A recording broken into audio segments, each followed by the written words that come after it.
This week, we're headed out primarily to explore new places, new trails, meet new people, but we have one primary reason to head south. We came across something we didn't know existed, and it sounded too weird to pass up. This video will be 90% what you're used to on this channel, 10% strange, but 100% adventure. Let's get started.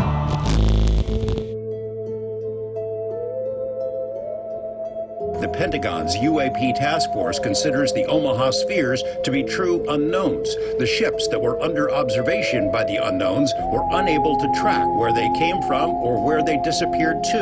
The Omaha sphere appears to have vanished into the ocean. Oh, splash. There's a whole fleet of them. Look on the SA.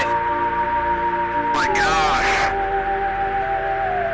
They're all going against the wind. The wind's 120 knots from the west. Have you ever seen anything strange while spending time in the outdoors? I'm willing to bet you have. It seems most of us who have spent a substantial amount of time in nature have at least one story that is challenging to understand. Over the course of my life, I've seen several things that I can't explain.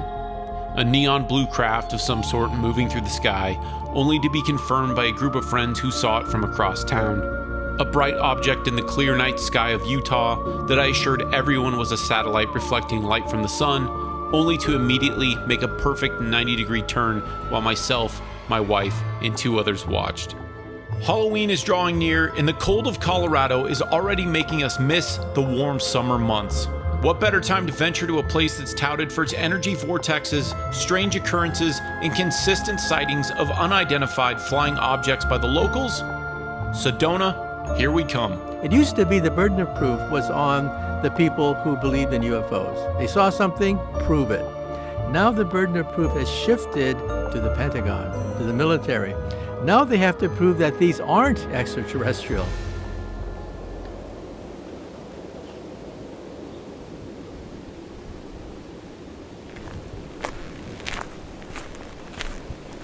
So we came to Sedona for some Halloween fun, but the main objective, as always, is to enjoy nature.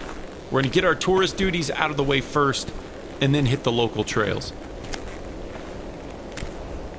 A lot of people come to Sedona because they want to experience this energy vortex. There's all sorts of meditation tours and stuff. And we're going to a UFO tour where it's like a 2-hour tour where they give us night vision goggles. Military grade. Military grade, whatever that means. We're not sure where they're going to take us. But from all the reviews and stuff we've seen, people are actually seeing weird stuff flying around on top of the mountains out here. The downside is I did check to see if I could bring a camera. You can't use a camera during the tour. Sedona has a reputation for being like a vortex spot, and I don't personally understand necessarily what that means. Maybe it's an energy hotspot of the U.S. Or maybe it's an energy drain of the U.S. because we slept for like 11 hours last night and we're not awake. The energy vortex is draining Natalia's energy. We slept for a long time last night, like 11 hours, because it was... What I'm getting at though is I think the whole vortex thing's propaganda by the mother alien ship, and they actually draw us here to drain our energy. Bad.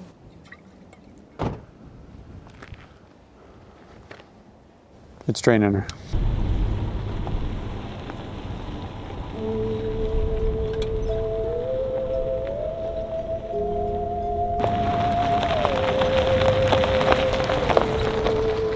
So we are making our move. We're going over to the UFO spot, the tour facility, and like I said, they do not allow us to do any filming.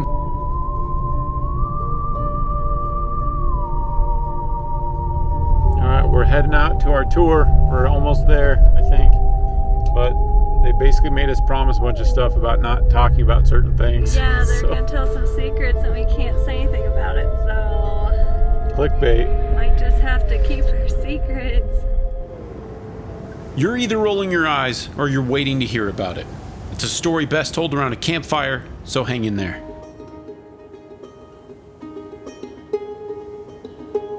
During my research of Sedona, I plotted trails, I plotted campsites, I plotted routes. This was almost entirely a waste of time. Sedona has to be one of the worst places I've ever tried to camp.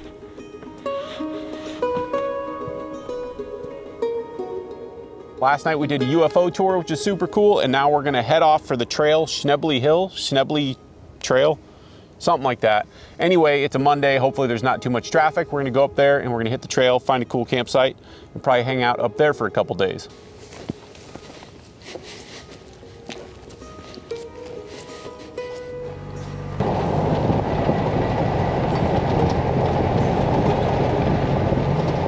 Something to note about anybody who might be traveling this way, in Flagstaff it seems really easy to find camping, but here near Sedona it's surprisingly hard to find camping. Unpaid camping. Unpaid camping. There's a lot of campsites, but you have to pay for all of them. Tens of thousands of acres have recently been closed around Sedona to camping. Everywhere was overrun during COVID restrictions and absolutely trashed because of it. The only free camping near town is in a dirt parking lot, bumper to bumper with other vehicles. Our campsite last night was about an hour from Sedona. The trail that we're heading up is an incredibly popular tourist attraction, so there's no secrets in this area. Jeep tours are making their way up and down all day long, but camp-ready rigs like ours seem to be few and far between. We're crossing our fingers that campsites along this trail aren't closed like everywhere else that we've found.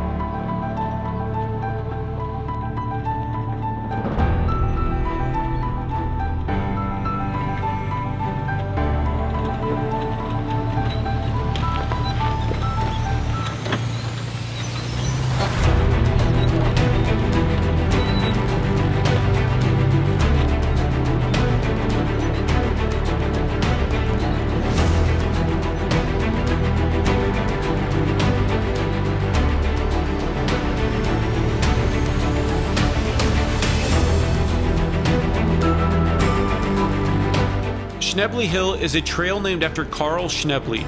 Carl was the first postmaster in the area, and he named his post office Sedona after his wife. And the rest is history.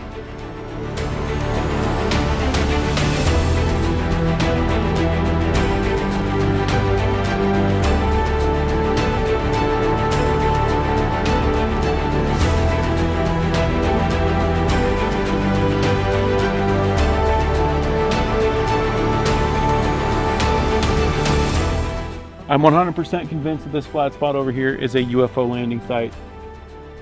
There's nothing nature had to do with that. That was carved by aliens. Very busy trail. Not really a hard trail. It's just, it's really bumpy. We're gonna go try to find a campsite and then hopefully there's campsites on this trail. Hopefully there's campsites. Any yet. Yeah, they've And been closing stuff down. to camp up here. Yeah, so we're gonna see what we can find. It does look like a UFO landing spot.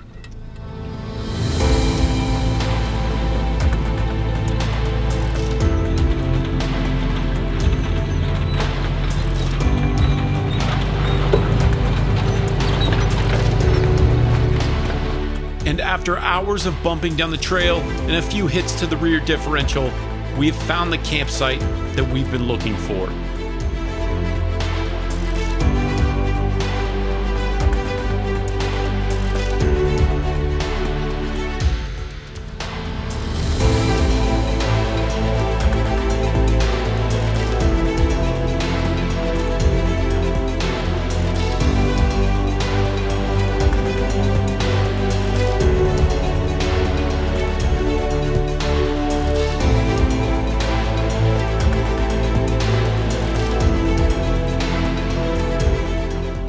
We are in the most epic campsite I think we've been to before. And I would imagine most times of the year it'd be really hard to get a spot up here, but we are, we're in late October, mid-October, and we're also here on a Monday, so we scored. We can overlook everything on the way up that we got out to see. We can see it all from right here. It's pretty awesome. So long exposure photography tonight is gonna be absolutely epic. The only thing we're missing is hot cider. We should have brought hot cider because it's gonna be real cold. It already is.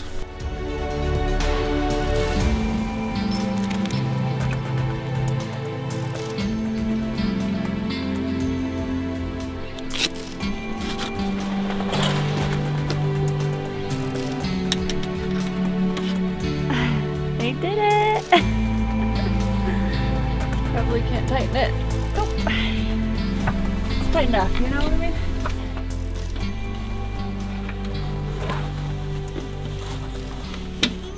Did it.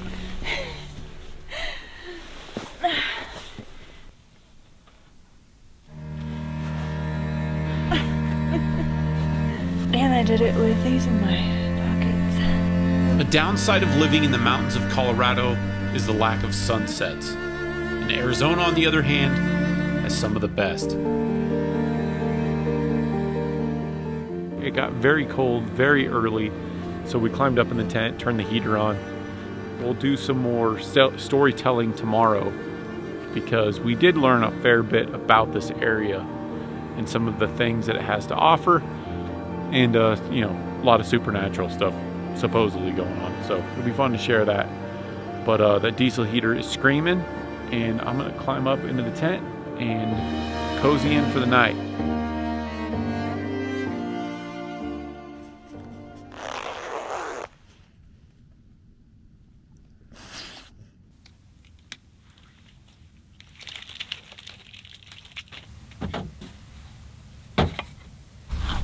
You're gonna go sit by the edge? It just feels so good up here.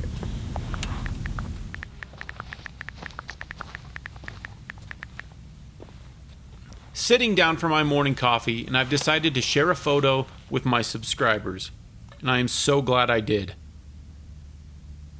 One of my earliest subscribers on the channel, Ben Pitcher, happens to be camping on the same trail just a few miles away from us. Coincidence or vortex anomaly? The world may never know.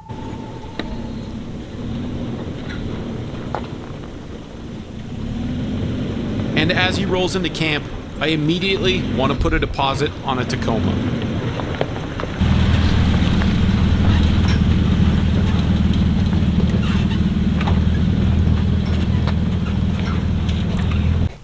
These Australian guys came up with this thing called Rax Brax that are quick release awning brackets. That's cool. Yeah, and you just pop a pin in there, and then since nobody can steal it, there's a key, and it just pops on and off. Unfortunately, I'm so accessorized that something had to give, so I had to get the awning off before I can put the tent up. Ben is one of those people you meet, and they immediately feel like a member of the pack. Yeah. We spent the whole day talking trucks, adventures past and present, and of course, sitting back for another epic Arizona sunset. It was Campo something. They had a rooftop tent back in the 60s.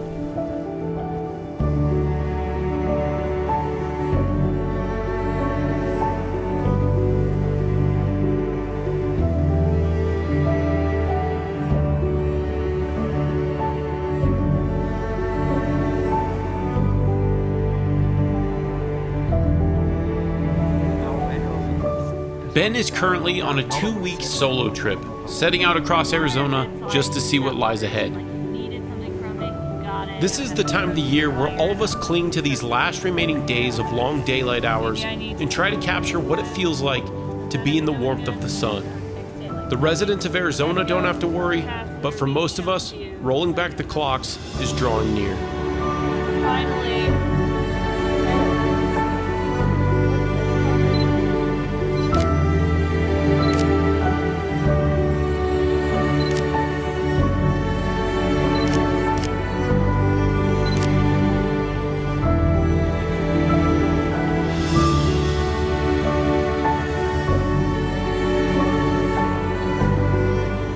Ben's over there making his dinner, and we're gonna eat and then get back around the fire and all hang out for the rest of the night. Fire on a cliff. Fire on a cliff is not a bad thing. It's not a bad thing. Sunset over Sedona is incredible. Yep. So we're gonna get to it, and his Tacoma is making me want a Tacoma right this very second. I had to bring her over to see this before the sun was completely gone. He cost us two coffee. I figured I'd see it in the morning, but No, you know what? Ooh, yes. It lights up very nice at night. It does. Obviously, I'm a little bit higher than this is not normal height. Right. And then, I mean, I could create whatever I want in here, but this is comfortable for me. This is your kitchen, huh? It's interesting Yeah. touring other people's overland vehicles. It's an extension of them and who they are. Ben has poured a lot of blood, sweat, and tears into this, and you can feel how much both his truck and this lifestyle mean to him. And she has to tinkle at night, and you can pop those on it. She'd only stay in the back area. So Oh, that's good. there's actually features on this truck that I put on because of my pets. Yep. Oh my God, yeah, you're talking to the... We do that too. Rear seat delete, just so they're fully comfortable back there. Wow, okay. But you don't need to. Nope, nope. When it's just you.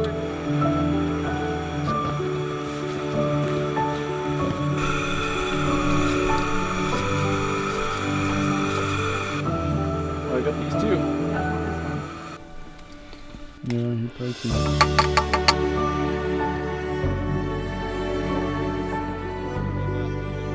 We have had a wonderful evening chatting with Ben about everything under the sun. As soon as he broke out his propane fire pit, the story started up as they typically do. And of course, the tale of our recent UFO tour. So sit back, it's time for our campfire story. We were taken to a place that I won't share, where our host spent quite some time entertaining us with stories of crashed spacecraft and unsuccessfully trying to convince us that satellites don't move over Sedona, Arizona.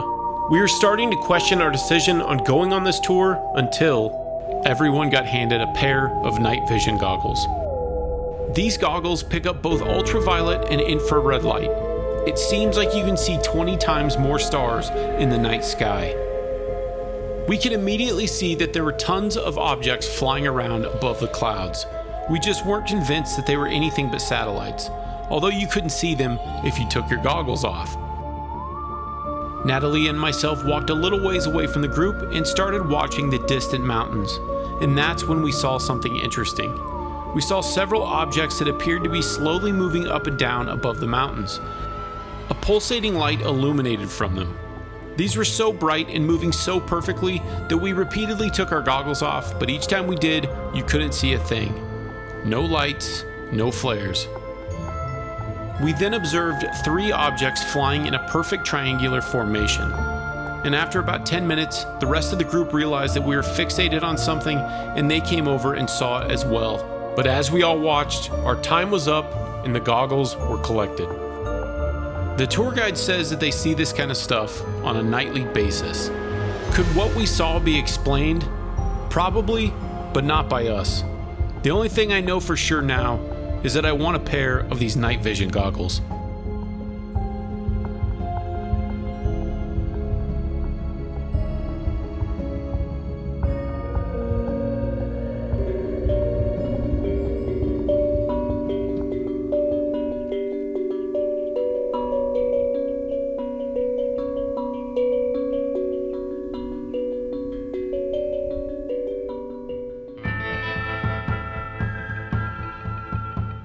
Morning has come, and we all have to get moving on to the next phases of our adventures. So we're headed back down into Sedona.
So we met up with our subscriber Ben Pitcher with his awesome Tacoma. He happened to be in Sedona at the same time. Awesome to meet you, man. Yes. Very cool to hang out, and Absolutely. we will do another trip soon. Yeah. He's heading on southern Arizona. Yeah, Phoenix. Wherever the wind takes you. Yes.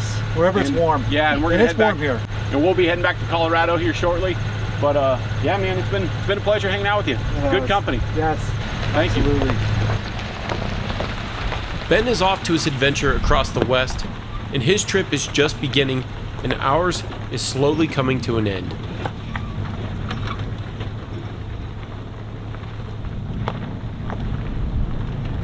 I am so in love with his truck, I cannot put it into words.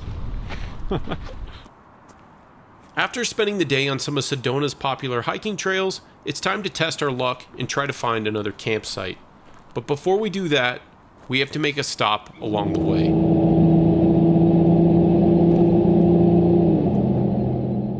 We are back at the UFO spot as we're coming back into town.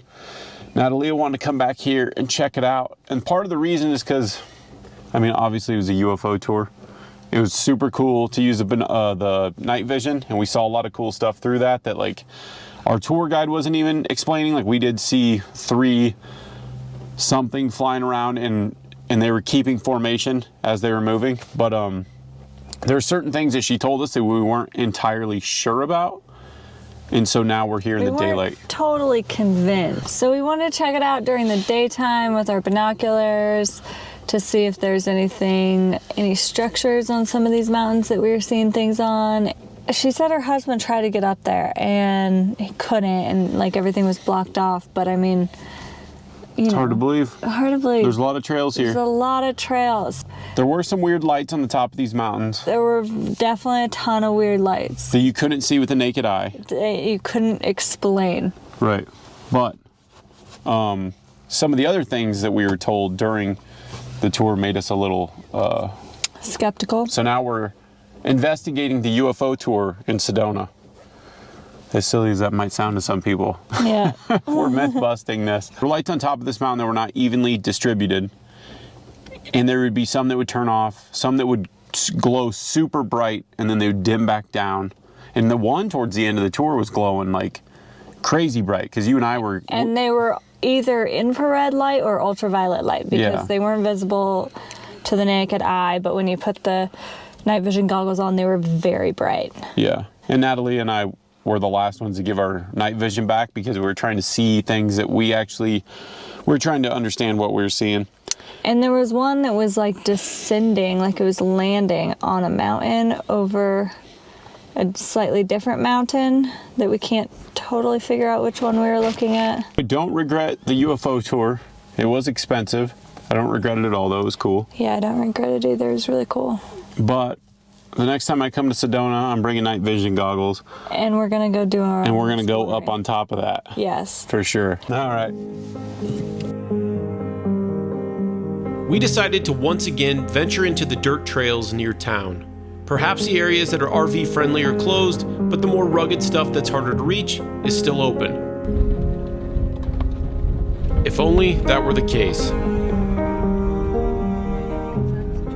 Trying to find primitive camping in Sedona is some of the most confusing and frustrating that you'll ever find. Signs with conflicting information every couple of miles gives you just enough hope to drive a little bit farther and ultimately run into more disappointing updates. Dozens of these once open sites are listed on iOverlander, and they all share 2 common descriptions on every single one: beautifully scenic and absolutely trashed. Am I angry that those in charge of this land closed it all off to camping? Of course not. I'm just disappointed in the people who watched the sunset over this beautiful landscape and somehow treated it like it's a landfill. I hope someday, somehow, that this area can open back up. It's some of the most beautiful red rock scenery that you could ever imagine.